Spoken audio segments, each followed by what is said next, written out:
Oi, gente! Quadro novo na área. Puxa uma cadeira. Tem espaço para mais um.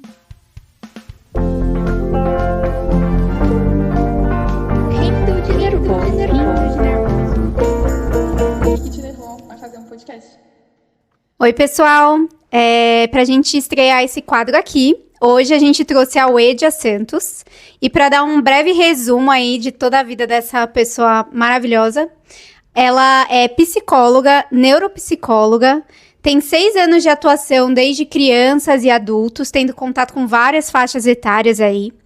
Ela é mãe de pet, ela se tornou noiva recentemente e é a fada sensata do seu ciclo de amizades. Ela é muito famosa, participou até de um vídeo do Felca como psicóloga e agora tá aqui nos dando o privilégio da sua companhia no Rindo de Nervosos. Tudo bem? Tudo ótimo, muito feliz de estar aqui, gente. Amei o convite. Uedia, acho que a gente queria muito conversar com você aqui, trazer você como convidada, porque nesse mês de agosto a gente tem o mês dos pais e acho que é um mês um pouco reflexivo também sobre questões de família. Acho que esses meses que a gente tem essas comemorações tanto de pai quanto de mãe, etc. E a gente queria muito falar sobre como a relação paterna impacta a vida adulta, a vida da criança, a vida adulta também, tá? E eu acho que eu queria começar. A primeira pergunta é. Bem basiquinha. Polêmica pra Bem, começar. bem basiquinha. O que é ser pai? Boa. Dá pra ser polêmica? Pode ser polêmica? Pode super ser polêmica. Pode, Carla? Pode, deve. Bom, acho que ser pai é basicamente ser o equivalente ao que é uma mãe, né? É polêmico falar isso, mas é um fato. Os pais, eles deveriam participar tanto quanto as mães, ser participativos na educação, ser participativos nos cuidados. Pensa num pai que nunca trocou uma fralda ou num pai que nunca foi numa reunião da escola. Acho que para ser pai, né? Acho não, para ser pai é preciso que você realmente participe. É muito interessante que um pai ele saiba como estão as notas dos filhos, como está a saúde dos filhos, que vá junto ao pediatra, que viva realmente a vida da criança, né? Que não seja apenas um auxiliar da mãe, mas que realmente participe da criação dessa criança. Caramba. Quantos a gente conhece que são... Não, eu acho que até, assim, tentando trazer uma visão. Eu acho que até é uma definição muito bonita, sim. Mas se você olha a sociedade hoje como um todo, sem falar de alguém específico nem nada, mas olhar a sociedade como um todo, eu não sei quantas pessoas, quantos pais existem que têm esse nível de profundidade de relação com os filhos, né? Geralmente é sempre assim. A escola sempre, o filho tá doente, a escola liga pra mãe. Eu já ouvi casos O até. filho é sempre responsabilidade da mãe, né? Acho que isso muda um pouquinho essa visão do pai. O que é ser pai? É também ser responsável pelaquela criança. Exatamente. Eu já ouvi até algumas pessoas falando assim, que no grupo de mães da escola tinha um pai, porque a mãe trabalhava fora e o pai não, enfim, qualquer coisa assim. E aí as mães achavam estranho ter um pai e pediram para que ele saísse e entrasse a mãe. Gente, Não é bizarro? é muito bizarro, muito bizarro. Não seria mais adequado, de repente, ter o pai e a mãe no grupo? Para que ambos pudessem ser atualizados? Hoje, por exemplo, em terapia, né, as crianças que eu atendo, os adolescentes que eu atendo, eu costumo criar grupos com ambos os pais. Quando não dá para criar grupo com os pais, inevitavelmente é uma demanda da mãe. Acabo falando muito mais com as mães. Quando é possível, eu crio grupo com ambos, com o pai e com a mãe, porque assim toda a informação os dois ficam cientes, afinal os dois são responsáveis pela criança. Caramba. Isso seria super importante que a gente tivesse, assim, como sociedade mesmo, que a gente criasse.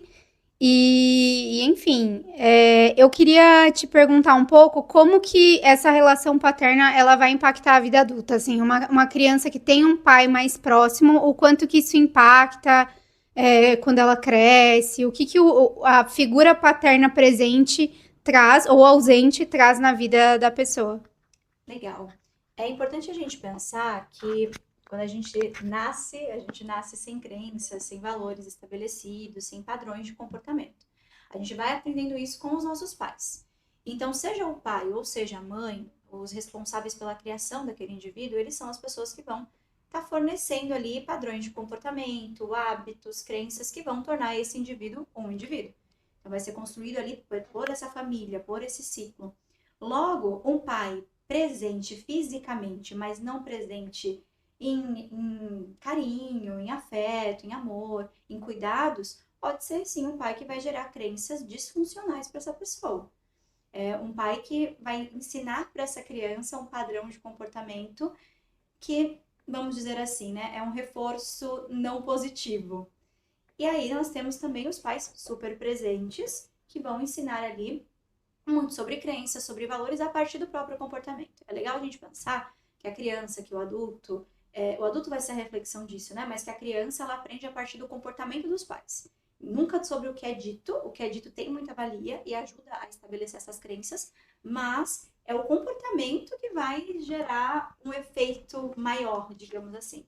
É igual dizer para o filho, não usa celular, mas eu fico o dia inteiro no celular. Então, é basicamente isso. Ou respeita a tua mãe. Aí eu vejo lá meu pai constantemente ignorando a minha avó, não frequentando a casa da minha avó. Como que eu vou entender que eu tenho que respeitar a minha mãe se eu não vejo o meu pai respeitando a minha mãe ou respeitando a minha avó? Então, a tratativa do pai com a mãe também dá indícios ali, né? De como é a tratativa de um homem com uma mulher ou de uma pessoa com outra pessoa. É muito interessante isso que você falou, porque eu ouvi uma frase que eu pensei muito, assim, né? E realmente ficou na minha cabeça, que é: uma criança pode falhar em fazer o que o pai pede pra ela fazer, o que os pais, né, pedem pra ela fazer, mas ela nunca vai falhar em repetir o que ela vê os pais fazendo. Perfeito. Isso acontece muito. Já ouvi de crianças em consultório situações assim, eu me sinto desrespeitada pelo meu filho porque ele me responde, etc e tal. E aí a própria criança traz essa demanda, mas a minha mãe só grita, o meu pai só grita. Então, é uma repetição do comportamento aprendido. E aí, pensando no contexto paternal, né, vamos pensar num pai que não mora na mesma casa e que não tá ali presente na vida dessa criança. Mas de vez em quando ele vem e traz um presente. Ou de vez em quando ele dá uma ligada. De vez em quando ele busca para passear. Então acaba se gerando ali um reforço intermitente, que é muito mais viciante do que um reforço contínuo, inclusive. Então eu vou até o meu pai e eu nunca sei se o que ele vai me responder é positivo ou não. E aí isso cria-se um padrão de comportamento. Vamos pensar que essa criança vai crescer como um adulto com esse padrão de comportamento nas relações. Relações que me dão o mínimo, mas que eu continuo persistindo ali. Porque foi assim que eu aprendi sobre essas relações. Que eu vou lá, eu me dou, eu me entrego, e aí a pessoa me dá uma pitadinha, e opa, legal, ela me deu hoje, então amanhã eu vou fazer de novo. É bem um reforço intermitente acontecendo. Então, se o pai tem esse tipo de comportamento, é possível que sim, essa criança, ela cria uma crença de que é assim que se funcionam as relações, e ela vai repetir isso depois, na adolescência e na vida adulta.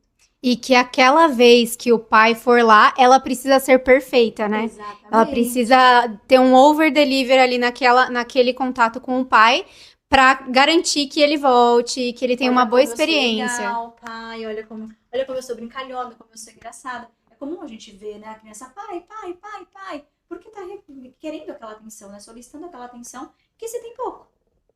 Nossa.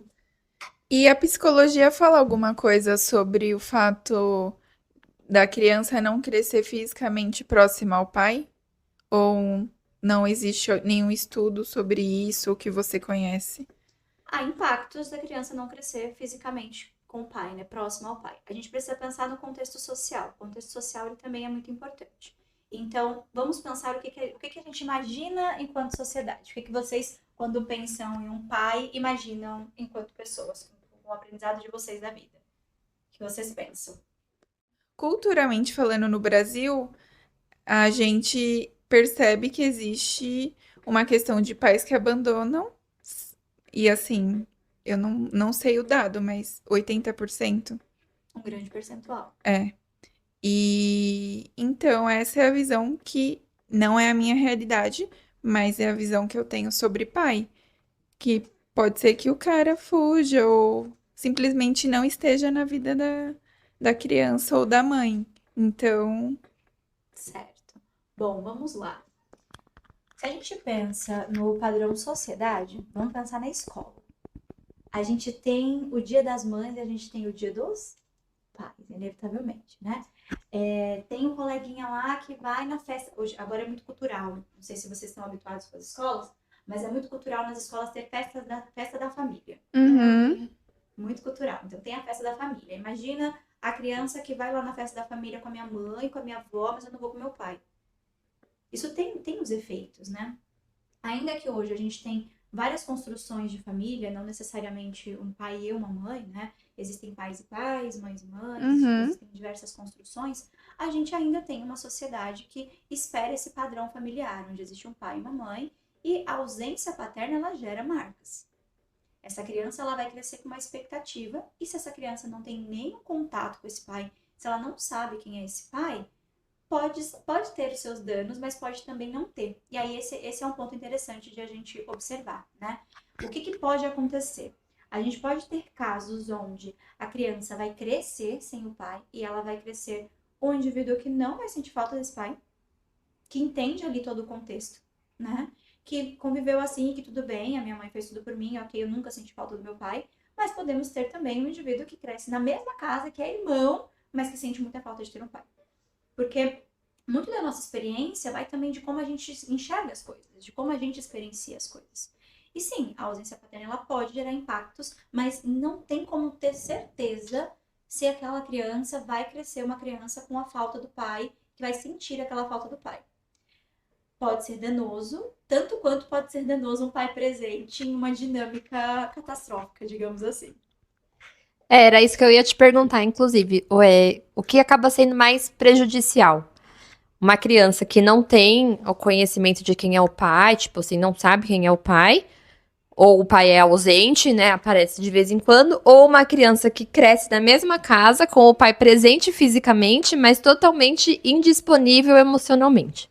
É difícil, né? Porque o que a gente precisa pensar? Vou trazer aqui exemplos de irmãos. Irmãos que crescem na mesma casa. Tá lá, exemplo, né, X? Você é sua irmã e aí teu pai não é presente. Mas o pouco de atenção que ele te dava já te dava a sensação de que ele era super presente. Enquanto a sua irmã, para ela, ele era super indisponível e ela cresce vendo essa indisponibilidade e com raiva dessa indisponibilidade. E vocês duas têm uma visão diferente de um mesmo pai. Então é um tanto difícil querer englobar, porque tem a nossa própria experiência. Nunca um ponto de vista é o mesmo, ainda que a gente olhe do mesmo lugar. Então pode sim, é fato, né? A ausência de uma figura paterna vai gerar marcas. A presença pode gerar marcas. Tudo vai depender de como a gente vai experienciar aquilo. É. Profundo. Tá todo mundo meio reflexivo aqui, né? Da onde surge a ideia de que a gente deveria ter um pai e uma mãe? Sociedade patriarcal. Pelo que a pessoa vê. Porque, assim, uma pessoa que nunca teve um pai, sempre teve um pai ausente, que nunca apareceu lá, sei lá, que nem registrou e, enfim. Ela sabe, ela sente a falta por ela ver, assim, sei lá, na TV, coisas Pelo assim. contexto social. Eu vou ver que todos os meus amigos têm pai, eu não tenho pai, e aí eu começo a entender que existe uma diferença da minha família e das outras famílias. E aí essa ausência passa a ser sentida. Não tem como a gente sentir falta de uma coisa que a gente nunca teve e que a gente não sabe que existe, mas a gente sabe que existe pai, né?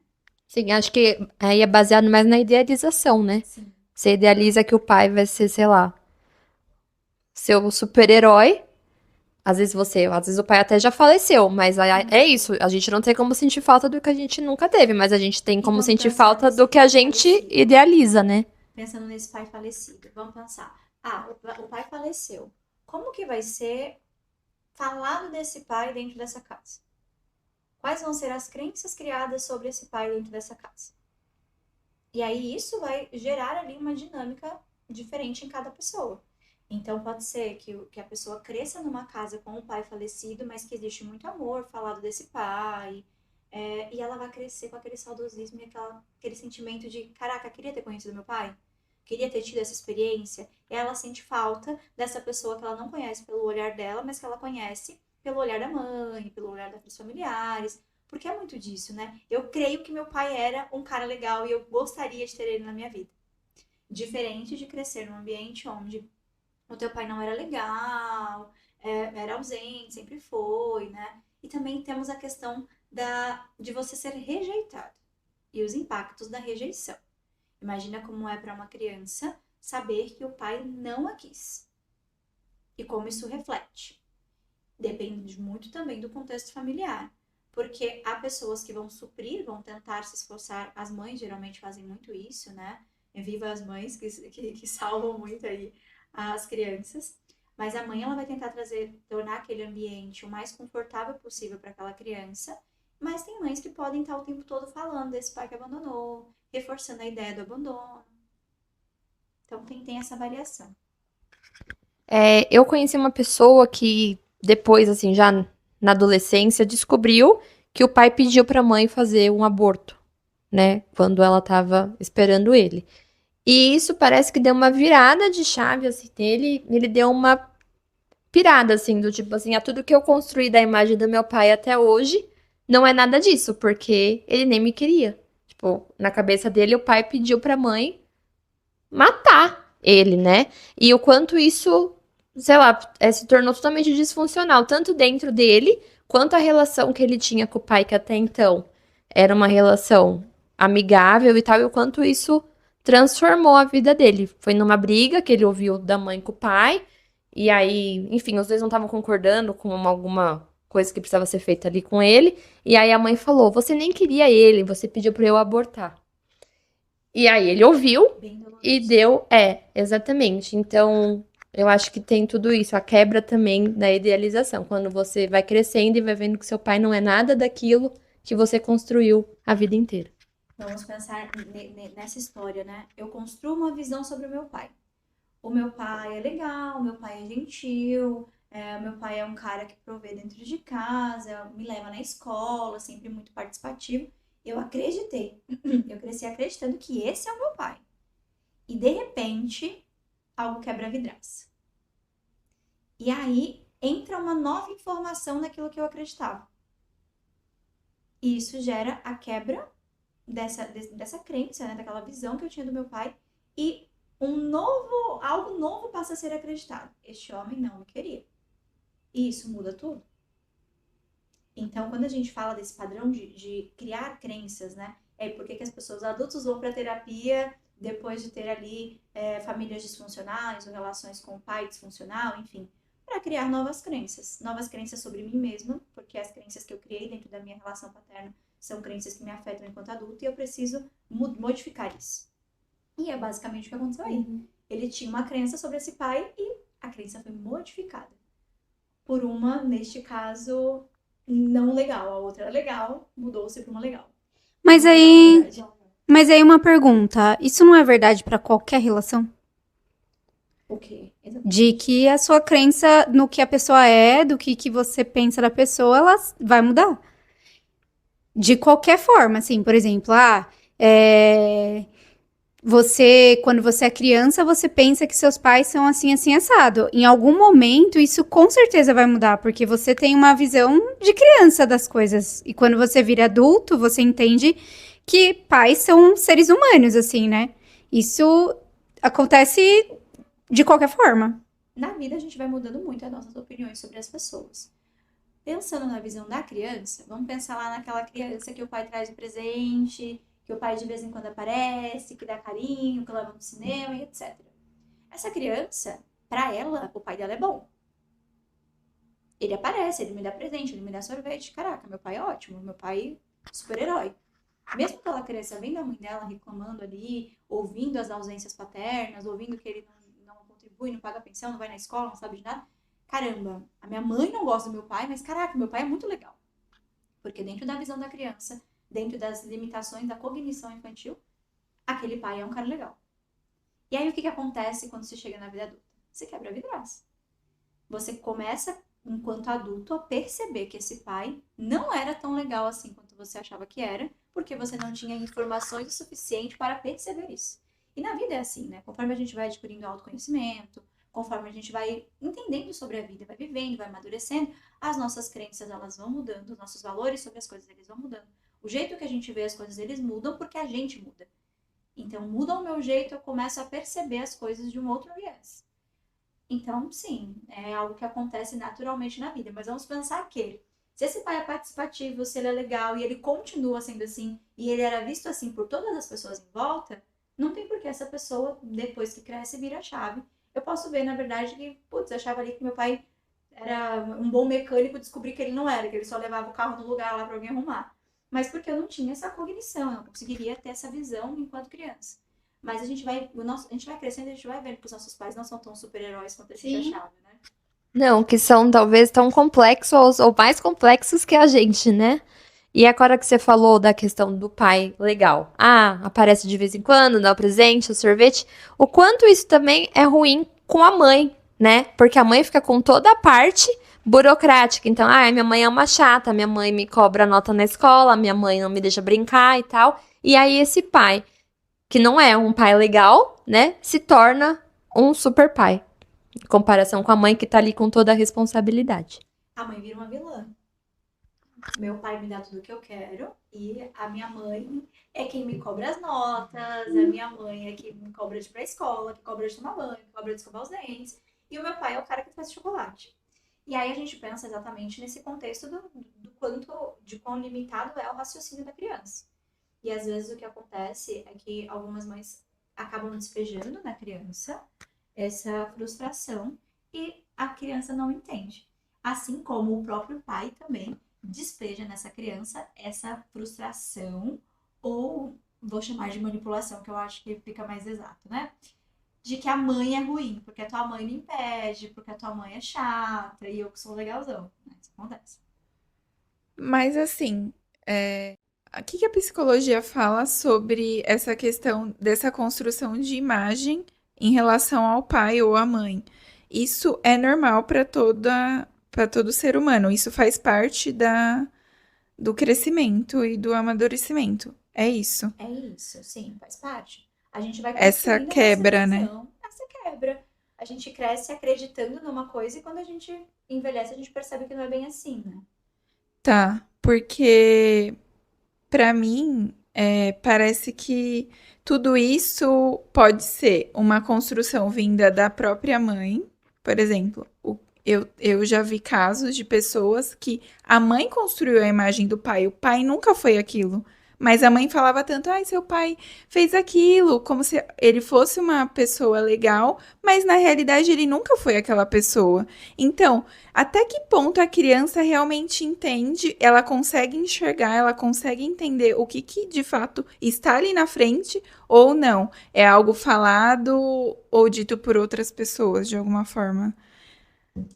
Bom, é fato que a gente vai amadurecendo e nós vamos aprendendo novas visões. Então, vai ficar perceptível, dado o momento, que meu pai não era esse cara e que a minha mãe pintou essa ideia deste pai para mim. Uhum. O que a criança pode ou não entender? Existe uma limitação da maturidade da criança. Algumas coisas não vão ser compreensíveis, ainda mais se não é visível, né? Se é, por exemplo, uma agressão física, o meu pai bate na minha mãe, a minha mãe chora. Eu tô vendo isso. Agora, se eu escuto alguém dizer, é diferente. Essa criança pode ter esse. Não dá pra saber ao certo se ela vai ter essa cognição, se ela vai conseguir racionalizar ao ponto de entender. A minha mãe tá chorando porque meu pai bateu nela, sendo que ela não viu a agressão acontecer. Uhum. Então pensemos assim. A quebra vai acontecer, de alguma maneira. Pode ser com coisas mínimas, ou podem ser com coisas grandiosas. Mas existe sim uma quebra de expectativa, porque a gente vê as coisas muito pelo nosso ponto de vista, por como nós somos. Então a criança ela pode criar ali um pensamento sobre aquele pai, ela pode criar uma crença que esse pai é maravilhoso e ele não ser. E vamos pensar aqui em um outro contraponto, né? A mãe ensinou isso. Então eu aprendi que meu pai era assim. Quebrou-se a expectativa. Meu pai não é esta pessoa. Dá pra não quebrar essa expectativa? Dá, gente. Dá pra não quebrar. Existe isso? Existe, porque tudo vai muito da nossa consciência. Pense em quantas pessoas vocês conhecem que algumas coisas são muito óbvias e elas não percebem. Ou elas decidem não perceber. É, realmente. Então dá pra saber que meu pai não é um cara legal, mas eu tenho uma visão do meu pai e eu quero manter ela e não importa o que as outras pessoas digam. É Não mais dá pra ter. confortável pra mim É mais seguir confortável. dessa É forma. mais tolerável. Eu não consigo Tá. suportar isso no momento. Então, por exemplo, né? Existem casos, sim, onde um pai, ele comete ali um erro grave dentro da família, enfim, seja ele qual for, e um dos filhos abomina o pai, não quer mais contato, e o outro filho, beleza, meu pai errou, ok, mas ainda é meu pai. Isso pode acontecer. Uhum. Logo, essa quebra da expectativa, essa quebra do que eu acredito do meu pai, ela pode ou não acontecer, depende muito do quanto esse indivíduo vai buscar autoconhecimento, ou ele vai ser realmente participativo naquela família, ou ele realmente vai querer saber. Porque algumas coisas a gente realmente escolhe não saber. Quantas vezes aqui na vida, com certeza, pelo menos uma vez na vida, já teve um momento que vocês olharam para a situação e falaram: não, cara, eu não vou tolerar isso agora. É, nesse grupo aqui a gente sempre, quando a pessoa não tá vendo, a gente taca na cara. Então Enxergue. é difícil. Mas é muito louco essa concepção de pai, porque a gente não sabe até que ponto, por exemplo, em relações homossexuais. E aí, não existe. Ou existe alguém que vai tomar essa posição de pai, São é, dois pais neste caso, né? ou duas mães. Como que funciona, Uhum. sabe? Não sei se você já atendeu alguém nesse Não, nunca caso, atendi. porque será que existe essa falta ou não? Enfim, eu fiquei pensando sobre isso. Vai muito da construção com a criança, né? É necessário construir com a criança essa quebra da expectativa do que é padrão social. A gente está vivendo isso. Sim. Isso ainda está se construindo. Imagino que a médio, longo prazo, espero que mais para médio prazo, as pessoas comecem a não considerar que família é apenas a construção feita por um homem e uma mulher. E isso Uhum. vai mudar essas concepções. Você vai tratar o seu lar ali, eu tenho duas mães, eu tenho dois pais. Acho que agora é menos impressionante quando você fala Uhum. isso, mas ainda acontece. E tem as convenções sociais, infelizmente. Então, essa criança pode sim encontrar ali dentro da escola algumas coisas que inevitavelmente vão acontecer e ela vai levar para dentro de casa. Mãe, por que que eu só tenho duas mães? Uhum. Ou pai, por que que eu tenho dois pais? Eu lembro de um vídeo que eu vi muito recentemente, que é um casal, né, de homens que tem um filhinho, e ele tá andando com um tio, e aí ele fala pro tio que ele é gay. E aí ele corre, o tio pega na mão dele, corre com ele e fala, repete pros seus pais o que você disse. E aí o filho fala, ué, eu falei que sou gay. E aí os pais ficam, mas pera, explica direito, por que que você acha que você... Isso aí é uma boa dica, tá? Sempre pergunta pra criança, pede pra ela explicar o Uhum. que ela tá te perguntando, porque pode não ter nada a ver com o que você acha. Porque a Aham. compreensão da criança é diferente. E aí os pais falam, como assim? Explica melhor. Aí ele, ué, o meu amigo da escola tem pais italianos e ele é italiano, e eu tenho pais gays, então eu sou gay. Que bonitinho. E aí a gente vê como a visão da criança é concreta, né, em alguns aspectos.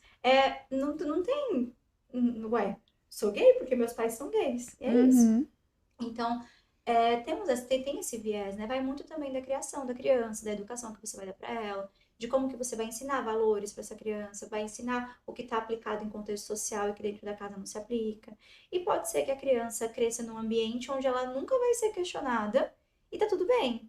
Mas pode ser que ela cresça num ambiente que ela vai ser constantemente questionada. E aí a gente volta naquilo, né? A nossa experiência, e aí né, nesse aspecto acho que eu saio um pouquinho da minha zona, que é a TCC, e cito Carl Rogers, que é um teórico da psicologia que eu amo muito, e ele fala sempre que a experiência é a autoridade máxima. Então, a experiência de Uhum. vida que a gente tem, aquilo que a gente vivencia, orienta muito os nossos pensamentos, do que a gente acredita, os valores que a gente constrói. Então, pode ser que sim, essa criança ela tenha dúvidas ali, né, com relação a quem representa o papel de pai dentro de casa, e aí vai caber essa família explicar que dentro do contexto familiar deles isso não se aplica. Sim. E atendendo crianças na clínica, você percebe, que a criança entende a ausência do pai? Ou a criança não consegue entender sendo criança, só na vida adulta? Algumas crianças entendem, outras crianças não entendem. Algumas crianças se importam, outras crianças não se importam. Aí a gente vai olhar para o ambiente. Depende muito do que esse ambiente vai direcionar para essa criança. Uhum. Tem crianças que percebem a ausência paterna, mas que não ligam. Porque eu prefiro até ficar com a minha mãe do que com o meu pai quando ele me busca.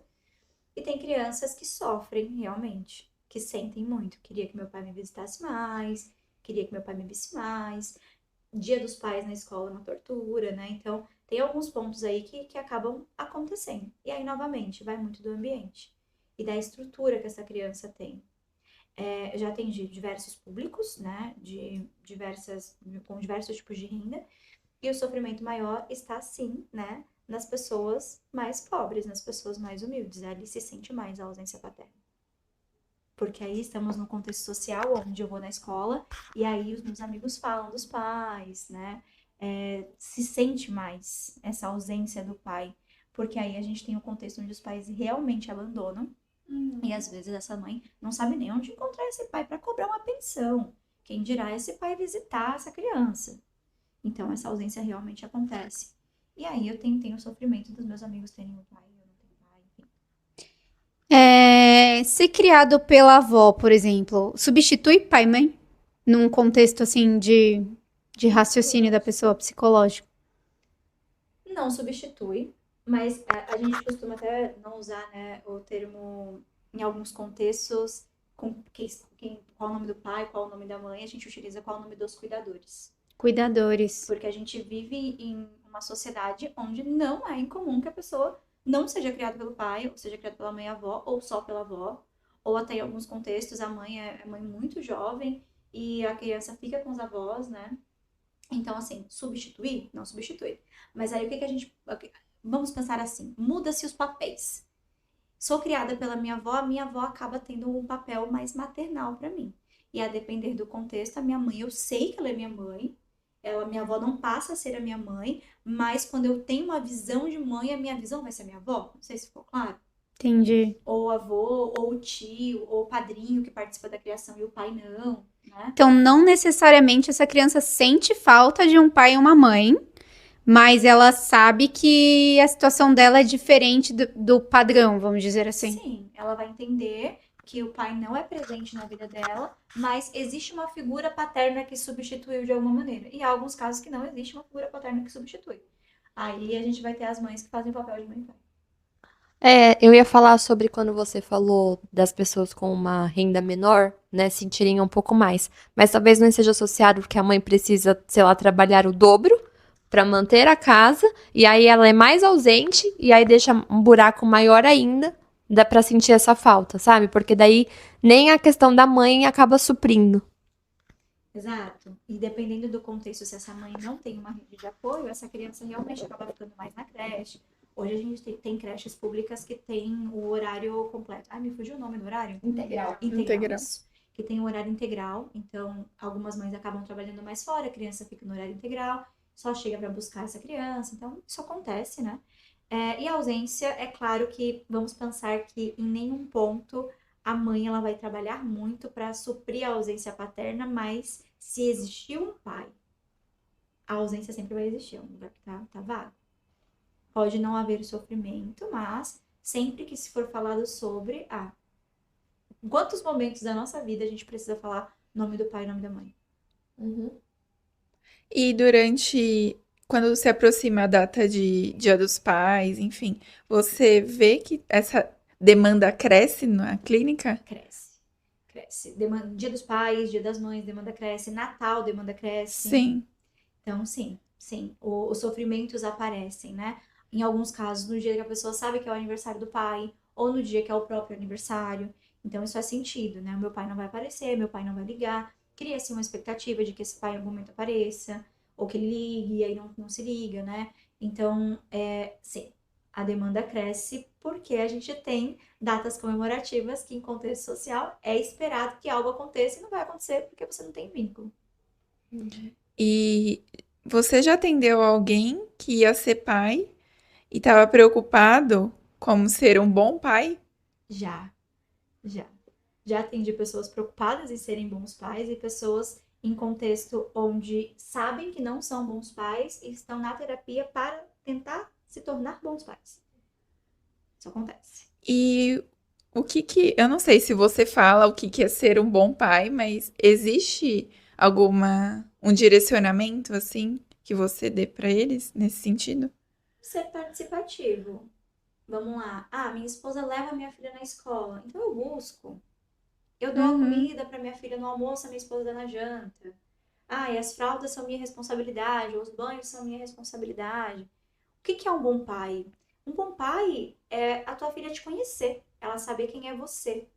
E pensando em tudo que a gente falou aqui sobre muitas vezes o pai ser tão ausente, que a criança ela sabe quem é o pai pelo dizer do outro, pela visão do outro, vamos pensar que ser um pai bacana é a tua filha ou teu filho saber quem você é pelo olhar dela, porque você mostrou pra ela. Você estava mostrando pra ela quem você era, mostrando pra ela os seus gostos, a sua vontade. Quem é você? E essa participação faz toda a diferença. Então, o direcionamento está muito mais nesse lugar de entender que eu não tenho que ajudar a minha parceira, eu tenho que fazer parte da criação, porque é minha responsabilidade também. Eu não tô ajudando ninguém, né? Eu sou pai e ela é mãe, nós somos juntos nessa criação e não é um mais responsável do que o outro, que infelizmente acontece muito. Você acha que esse ponto de ser pai, participativo e tudo mais, ele tem melhorado nos últimos tempos? Porque, assim, eu vou falar pela minha bolinha pequena, né? Eu vejo hoje os homens entrando muito mais, assim, sabe? Na criação dos filhos. Até porque hoje em dia não dá só pro pai trabalhar. Hoje, pra você manter uma família, a mulher precisa trabalhar, né? Acho que a gente não tem mais essa... Enfim, até tem, acho que depende de vários contextos familiares e tal, mas hoje é muito mais difícil você conseguir só o pai trabalhar. E eu vejo muito mais essa participação, quer dizer, nunca eu tenho reparado, tenho percebido que talvez seja melhor, sabe? Você tem essa sensação?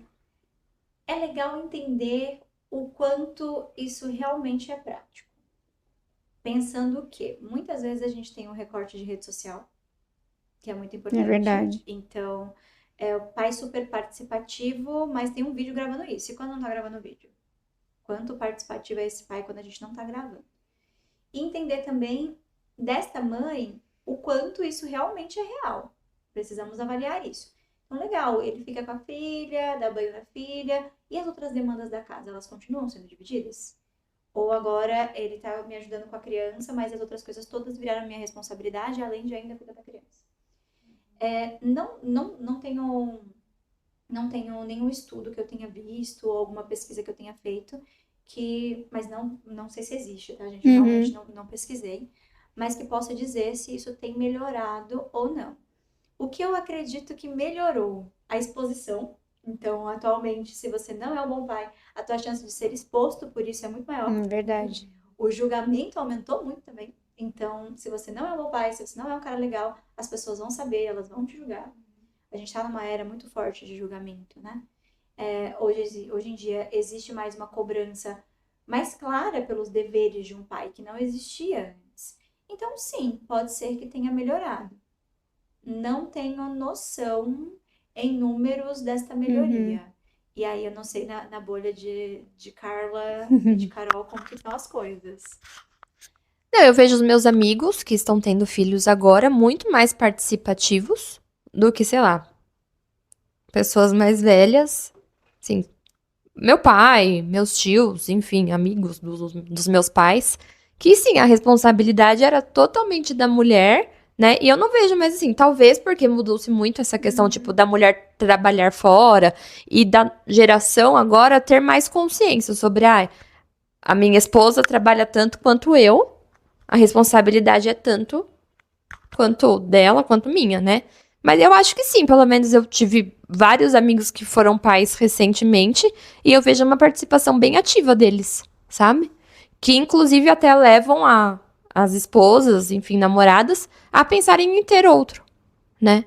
Eu acho que eu tive uma amiga desse rol todo que infelizmente não teve essa mesma... O sonho dela era ter 3 filhos e ela já falou que de jeito nenhum, nunca mais, ela disse que ela chegou uma época, pegou, tipo assim, um nojo, assim, do marido. De quase se separarem mesmo pela não participação dele. De não ajudar, a criança não dormia, ela ficava ali acordada 24 horas por dia, ele ia dormir e dane-se, né? Na questão do cuidado e do cuidado com ela mesmo. Porque nesse período todo ela também engordou muito, se descuidou, porque você fica ali vivendo 24 horas em função da criança, né? Então eu acho que isso também acabou se estendendo um pouco pra ela, e ela não quer outro filho de jeito nenhum. Eu acho que na questão social, ser homem é muito mais fácil em todos os sentidos. E hoje eu vejo que existe uma mudança, mas talvez por conta das redes sociais e você mostrar que você é um bom pai, você ganha likes e você cria uma imagem social que te ajuda em outras coisas, seja em religião, em trabalho. Então, não dá pra saber até que ponto isso é genuíno e e que ele realmente está se conectando com a criança, sabe? Eu acho que esse é o ponto principal, se conectar. Às vezes eu vejo muitos pais dando presentes, e isso desde sempre, muitos presentes, muitas coisas que eles não tiveram, mas o que a criança realmente precisava era de uma atenção, e só você sentar e brincar com um papelão ou uma bolinha de gude, qualquer coisa. Às vezes você só ouvir a criança é o que ela precisa e os pais normalmente dão o que eles não tiveram. Então, é isso que eu vejo muito sempre na criação, seja de pais ou de mães, é dando algo que faltou. Então, se faltou dinheiro, ele quer pagar tudo e ele acha que isso é o suficiente. A E gente olha bem para as crenças nesse aspecto, né? De como que a gente aprendeu a ausência do que a gente não tinha, criou-se uma crença de que aquilo era o certo a ser feito e aí agora replica com o filho. sim, então é isso que eu vejo, é que as coisas estão mais expostas, como você disse, mas é a gente replicando comportamentos, muitos comportamentos que os nossos pais tiveram e provavelmente se a gente olhar para trás e ver como os nossos avós reagiram com nossos pais, eles estão replicando coisas. Pode ser que eles nem gostem do que eles receberam, mas inconscientemente eles estão replicando padrões e indo só, Eu sem não vou ver pensar. na minha época. Sim, mas também eu acho assim que tem sim essa repetição, tipo, do que eles receberam, então do que eles aprenderam e passaram. Mas eu também conheço pessoas que tiveram infâncias em relação ao pai horrorosas e que buscaram se curar da forma como eles encontraram, seja pela religião, terapia, enfim, pra não repetirem com os filhos o que eles viveram. E eu acho isso muito legal, essa consciência, né? Porque é a minoria das pessoas, mas é aquilo, nossa, eu não gostei do que eu passei, eu decido ser pai, então eu não vou passar isso pro meu filho, né? Porque assim, é uma quebra dos traumas, né? Mas infelizmente é a minoria que faz isso. E tem uma pergunta que a gente deixou aqui também, que é para entender com você se assim, se quando você tem uma conversa com alguém ou uma primeira terapia, uma primeira sessão de terapia, você já consegue perceber que tem alguma questão paterna ou materna, enfim. É muito perceptível no comportamento da pessoa, assim, ter alguma questão familiar? A não ser que ela claramente traga algum dilema com o pai, não. Não. Não é perceptível. O que pode acontecer, em alguns casos, vamos pensar em terapias que são focadas em relacionamento amoroso. E aí eu vou tentar entender o histórico de vida dessa pessoa e tentar entender como foi a construção dos valores dela, das crenças dela, daquilo que ela acredita ser certo numa relação. E aí, logo no começo, quando ela começar a falar disso, vai ficar perceptível aquilo que era disfuncional dentro do lar dela. Mas se eu consigo, conversando aleatoriamente, assim, com uma pessoa saber, não tem como saber. Até porque a gente falou sobre, a gente tá sempre mudando as nossas crenças, os nossos pensamentos sobre as pessoas, etc. Vamos pensar que na tua adolescência, você também estava aprendendo sobre coisas. Então você pode ter aprendido lá com teu namoradinho da infância aquele padrão de comportamento. Uhum. E aí você aprendeu no primeiro namorado ali com 12, 13, 14 anos e começou a replicar isso pela tua vida inteira. E o teu pai era um cara legal, que não tinha nada a ver com essa história. Então isso pode acontecer.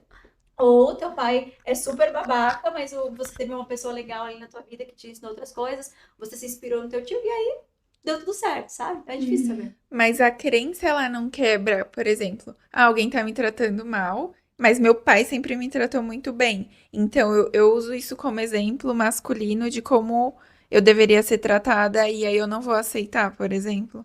Pode ser assim consciente, né? Você pode ter claramente esse valor bem definido e você não aceita, mas pode não ser. E aí a gente precisa pensar nessa construção. Estamos sempre aprendendo. Então, posso ter aprendido com meu pai que ele é muito legal, mas aí meu primeiro namorado não foi um cara legal e Uhum. eu tava, sei lá, 15 anos, tava aprendendo sobre o que era me relacionar, e aí eu aprendi naquele relacionamento uma coisa não legal. E aí isso vai, vamos pensar que isso também criou uma crença. E aí lá com o tempo, com terapia, você pode entender que, tipo, putz, meu pai é super legal, aprendi com ele assim, por que que eu não repliquei nos meus outros relacionamentos? Então, sim, tem um impacto dos cuidadores, mas nem sempre a nossa crença disfuncional, aquilo que não funciona na nossa vida, veio de lá. Mas se já é disfuncional, tem uma grande chance de ter vindo. E se a pessoa chega com uma demanda do pai e não aceita que não teve, por exemplo, uma boa infância e o pai foi péssimo, você não sei se é aconselhar a palavra para uma psicóloga, mas você direciona para algum lugar sobre aceitar o que teve e tentar seguir com isso de alguma forma, ou tem alguma outra abordagem em relação a isso? Na TCC, a gente foca no que vamos fazer a partir de agora. Então, esse problema existiu, a gente percebe que existe um histórico desse problema e a pessoa ela pode não querer lidar com isso, mas nós vamos focar no que eu vou fazer daqui pra frente. Então, não tive uma experiência legal, mas eu acho que meu pai foi super legal e ela tá me contando várias coisas que dão indícios totalmente contrários disso, mas eu não posso jogar isso na pessoa, se eu percebo que ela não consegue lidar. Podemos ir caminhando até ela lidar com isso, mas pode ser que ela não queira lidar com isso. E a gente também não fica cutucando muito o passado.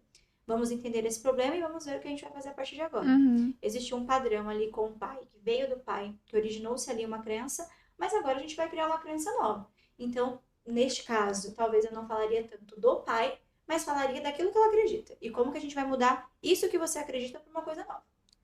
Sem insistir na ideia de que, olha, foi teu pai. Ah, entendi. E também sem insistir no perdão, sem insistir em aceitar ele como é. Ou esse caminho ainda é mais possível da Depende da aceitação. demanda da pessoa. Se ela vem com uma demanda paterna e ela quer perdoar esse pai, ela quer ter um contato com esse pai, a gente vai olhar para isso. Se ela vem com uma demanda de relacionamento, por exemplo, e aí a gente vê que algumas disfunções ali acontecem por conta da relação familiar, do contexto ali do pai, mas ela não está interessada na relação com o pai dela, não vou olhar para isso. Vamos olhar para o que ela quer resolver, que é as relações atuais que ela está construindo. Não quero ter contato com meu pai, não é obrigatório, então tudo bem. Não tenha contato com ele se é aquilo que te deixa mais confortável agora. E tem alguma relação sobre como você vê o pai e, consequentemente, um homem em relação como isso vai impactar em relacionamentos amorosos ou não? Ou é o pai e a mãe influenciam nisso? Influenciam muito. Vamos pensar na relação dos pais, né?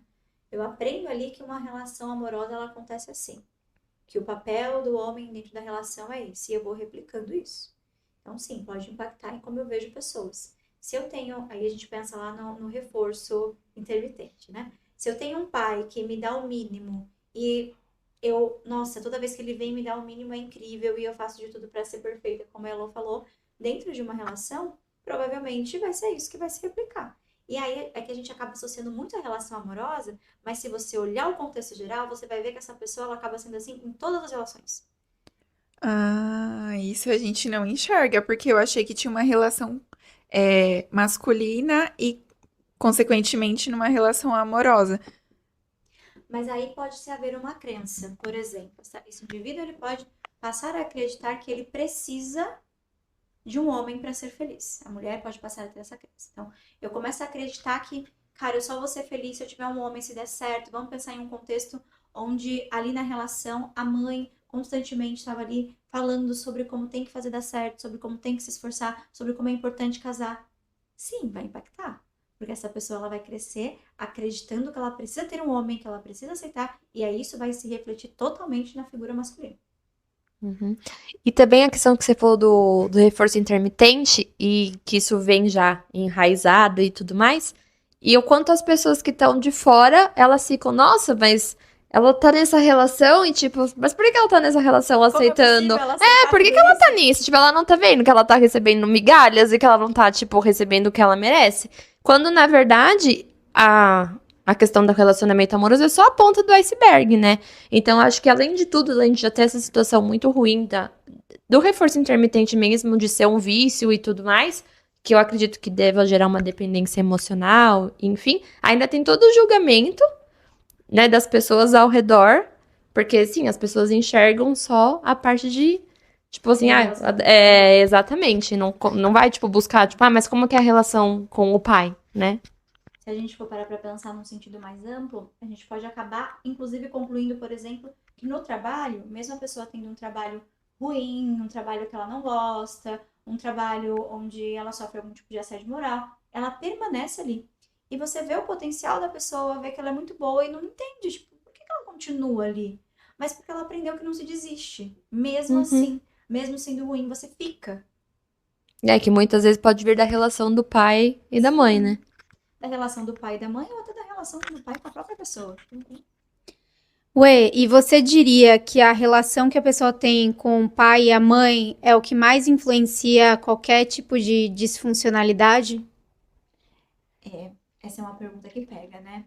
As pessoas acabam associando, eu vou na psicóloga, ela vai falar pra mim que tudo é culpa dos meus pais. É, Que foi porque a minha mãe disse isso. Mas, então, vamos pensar que a gente cresce num ambiente e o quanto a gente fala, inclusive super em alta, a gente vê isso na internet agora, né? A galera falando de como o ambiente molda a gente. Aquela coisa de, você é o espelho dos 5 amigos que você ama e tudo mais. Vamos pensar que a primeira experiência de construção de vínculo que você tem é com seus pais. Se você teve essa experiência e você não trabalhou autoconhecimento, não foi buscar novas referências, não foi tentar construir coisas novas, sim, é a maior influência. e o que você diria pra gente que tá prestes a se tornar pais? O que você daria assim, a principal dica ou alguma coisa que a gente pode focar pra não traumatizar uma criança? Eu agora, nesse momento, lembrando que a Heloísa tá grávida. Depois de toda essa conversa. Olha, o que eu diria pra vocês, Elô? Que vocês vão errar, mesmo tentando acertar. Acho que é impossível a gente não errar porque a gente é ser humano. E a vida é uma constante, né? A gente erra, a gente acerta e as coisas vão acontecendo. O que eu posso dizer é, dê todo o amor que vocês puderem e ensinem valores que vocês realmente consideram muito positivos. Inevitavelmente, essa criança vai ter a visão dela dos fatos. Faça o melhor que vocês acreditam que possa ser feito, mas esteja ciente de que talvez não surta o Mesmo efeito. isso não seja suficiente. Sim, talvez não surta o efeito que você espera. E uma coisa que eu acho muito legal sempre pensar é que quando a gente tem um filho, a gente está tendo um filho de fato para o mundo, né? Esse é um clichê muito dito. Mas se você está criando um filho, você está educando um ser humano para viver a vida. É sempre pensar que é para o contexto familiar, mas também é para o mundo. Então, todo o valor que eu ensino para essa criança, ser modelo, né? Ser exemplo do que eu gostaria que o meu filho fosse, é primordial. Porque você está criando ele para o mundo, inevitavelmente ele vai deixar de estar no seu lar e ele vai replicar lá fora aquilo que vocês ensinaram dentro de casa. Então, acho que se eu tiver que escolher uma única dica, seria não fale seja. Porque é muito complicado quando a gente olha no contexto familiar, mãe e pai dizendo, não faça o que eu faço, faça o que eu digo. Uhum, Que é um clichê muito antigo, né? Eu já ouvi muito isso da minha mãe. também. Faça o que eu digo, não faça o que eu faço. Não existe isso. A criança vai fazer o que você faz, ela vai replicar os seus comportamentos, porque isso tem muito mais repetição. Uhum. Então, de alguma forma, pra gente ser bons pais, a gente precisa melhorar como ser humano, assim, tá no nosso melhor no momento que a gente vira pai. Sim, tentar sempre ser a nossa melhor versão enquanto pessoas. E não se abandonar. Acho que isso é muito primordial. Não se abandonem. Continuem sendo a Heloísa, continuem sendo o Renan. Isso é muito importante, porque se você acaba concentrando também toda a tua energia na criança e esquece de que você também é um indivíduo, essa criança ela também vai aprender que ela tem que valorizar as outras pessoas acima dela mesma. Nossa, é verdade. Então você precisa ser você, ter os seus gostos, ter a tua personalidade. E ele vai se inspirar, né? Ele vai olhar pra você com este olhar de caramba, minha mãe é muito legal, minha mãe é muito maneira, meu pai é muito maneiro. E vocês são mesmo, né? Então, ele vai aprender muito sobre isso com vocês. Acho que é viver da melhor maneira possível, ser a melhor pessoa que vocês acreditam ser. E é isso, ele vai aprender com vocês. Nossa. Vocês têm mais perguntas, queridas? Não? Ué, foi muito, muito bom. Muito legal. Obrigada mesmo. Acho que foi Eu amei, muito gente. esclarecedor. Foi muito gostoso de conversar, assim, uma linguagem super, super fácil da gente entender, pra gente refletir aqui. Agradecer muito mesmo. Obrigada e parabéns aí por todo o seu trabalho, por todo o seu Obrigada, estudo. gente. Eu amei mesmo. É isso, acho que a gente só tem a agradecer, porque além de você ser uma pessoa maravilhosa, você é uma profissional incrível. E sorte dos pacientes que te encontram, para que eles possam melhorar também como seres humanos. Obrigada, eu amei. Eu amo falar sobre esses assuntos, Carol, inclusive. super concentrada. Não, super! Eu amo. Inclusive, já conversei sobre vários temas, sobre psicologia, principalmente com você. E fala quais são as suas redes sociais, se alguém quiser ser atendido por você, como que funciona. Certo, vamos lá. Instagram, acho que a única rede social que eu tenho é o Instagram, gente. Uhum. Se me procurar no Facebook, deve ter uma página, mas eu nunca usei, já vou avisando. É importante citar isso. Instagram, vou soletrar meu nome, porque senão ninguém vai pensar. Inclusive, esse é o melhor quebra-gelo da minha vida, porque toda conversa começa com ai, que nome difícil, né? E aí já fica tudo muito mais fácil. Vamos lá. @psioedja, psi como no começo de psicólogo, e o Edja, W-E-D de dado, J-A. É isso. E ela E lá tem meus posta contatos. conteúdos incríveis para vocês refletirem, enfim. Já só por seguir já vale a pena. Imagine passar com ela e ser atendido e conseguir se desenvolver dessa forma. Dá pra desfazer a amizade pra você virar minha psicóloga? Bom, é isso. Mais uma vez, muito obrigada. Foi um prazer enorme ter você aqui. Eu amei, meninas, amei muito mesmo. Agradeço muito o convite, tô amando ouvir vocês, inclusive. Ai, que Tá legal. sendo uma delícia, dá pra rir muito mesmo, sem ser nervoso. Tá sendo muito incrível mesmo. Parabéns pela ideia de vocês do podcast, excelente. Dá pra ver muito a conexão de vocês. Realmente muito incrível. Muito, muito obrigada por me convidarem pra participar desse disco que é algo tão especial pra vocês. Ai, é mesmo. Obrigada, Ed. Obrigada pro pessoal que tá ouvindo. Espero que vocês tenham gostado. E é isso aí. Até a próxima.